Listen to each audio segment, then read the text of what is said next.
ဒီနေ့မှာကျွန်တော်သဘောကျပြီးတော့မှသွေးထွက်အောင်မှန်ကန်တဲ့စာကြောင်းတချို့ကိုဖတ်ပြခြင်းပါတယ် treasury ပေါ့ကန်ဆူမှုမောင်ကြခြင်းဒါတကယ်ဘဝမှာလက်တွေ့မှာဖြစ်နေတဲ့အရာတွေသွေးထွက်အောင်မှန်နဲ့ငင်းပယ်လို့မရတဲ့အရာတွေကိုဒီနေ့ကျွန်တော် Facebook ပေါ်မှာတွေ့ရှိတာကိုသဘောကျလို့ကျွန်တော်အကျိုးရှိဖို့အတွက်ဒီနေ့ဖတ်သွားပေးမှာဖြစ်ပါတယ်ကျွန်တော်ရဲ့ idea စိတ်ကူးစိတ်ထားမဟုတ်ပါဘူး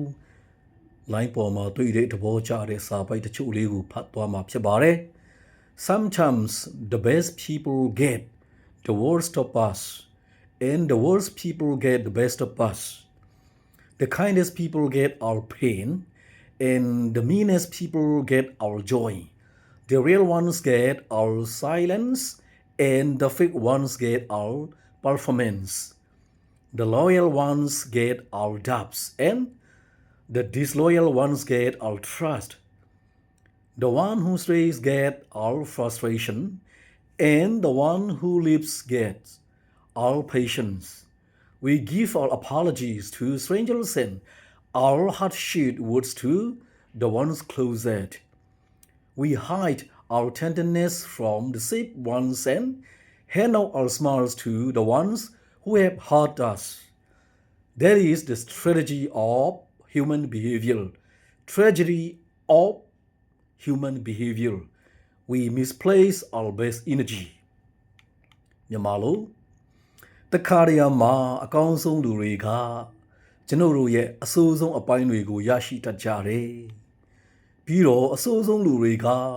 ကျွန်တော်တို့ရဲ့အကောင်းဆုံးအပိုင်းတွေကိုရရှိကြတယ်။အကျဉ်းနာဆုံးလူတွေကကျွန်တော်တို့ရဲ့နာကျင်မှုကိုရရှိကြတယ်။ပြီးတော့အယုတ်မာဆုံးလူတွေကြတော့ကျွန်တော်တို့ရဲ့ပျော်ရွှင်မှုကိုရရှိကြတယ်။စစ်မှန်တဲ့လူတွေကကျွန်တော်တို့ရဲ့တိတ်ဆိတ်မှုကိုရရှိပြီးဟန်ဆောင်သူတွေကြတော့ကျွန်တော်တို့ရဲ့တရုပ်ဆောင်မှုကိုပဲရရှိကြတယ်ဒရာမာတွေပေါ့။သက်စာရှိတဲ့လူတွေကကျွန်တော်တို့ရဲ့တာမယတွေကိုရရှိကြတယ်။ပြီးတော့သက်စာမရှိတဲ့လူတွေကကျွန်တော်တို့ရဲ့ယုံကြည်မှုကိုရရှိကြတယ်။အနားမှာနေပြီးတဲ့သူတွေကကျွန်တော်တို့ရဲ့စိတ်ပြည့်အာရုံမှုတွေကိုရရှိကြတယ်။ပြီးတော့ထွက်ခွာသွားတဲ့လူတွေကကျွန်တော်တို့ရဲ့စိတ်ရှိမှုကိုရရှိကြတယ်။ကျွန်တော်တို့ဟာသစိမ်းတွေကိုတောင်းပန်စကားတွေပြောဆိုပြီးအနိကဆုံးလူတွေကိုကြတော့အရက်ဆက်ဆုံးစကားလုံးတွေကိုပြောဆိုမိကြတယ်။ကျွန်တော်တို့ဟာဘေးကင်းလုံခြုံတဲ့သူတွေစီကနေကျွန်တော်တို့ရဲ့နှိုးညံ့သိမ်မွေ့မှုကိုဖုံးကွယ်ထားပြီးတော့မှ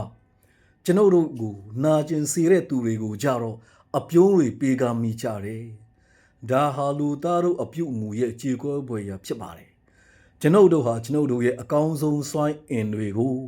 နေရာအလွဲသုံးမိကြတယ်။နေရာမှကြတယ်။လူမှနေရာမှမရှိကြဘူး။ဒါကဘဝရဲ့အမှန်တရားဖြစ်တဲ့စကားဘဝမှာကျွန်တော်တို့တွေရော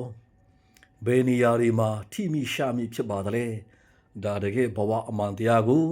ကျွန်တော်ရွတ်ပြဖတ်ပြတာဖြစ်ပါတယ်တဆုံတရားရရှိကြမယ်လို့ယုံကြည်ပါတယ်ကျေးဇူးအများကြီးတင်ပါတယ်